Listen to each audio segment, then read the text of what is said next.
put a point to it. I think the average per capita income in the U.S. is about $38,000 a year. That works out to about $17.50 an hour, roughly. Think about a person with that level of earnings. The average household in the U.S. has historically, spent about a third on housing, about 13% on food, and about 16% on, their car and their gas. And they only have about 12% left over for savings. So, if that 13% on food has jumped by 30%, the 16% that they're spending on gas has jumped by 40% or 50%.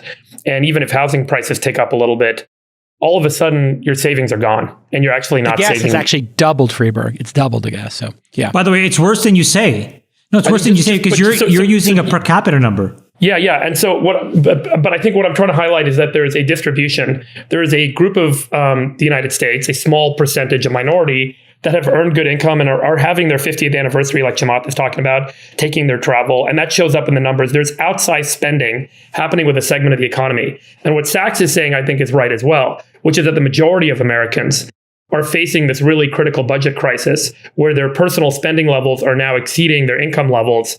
And there's a critical need for credit and for personal debt and spending to go down. And that's what's going to drive significant risk in the next couple of months and quarters and years.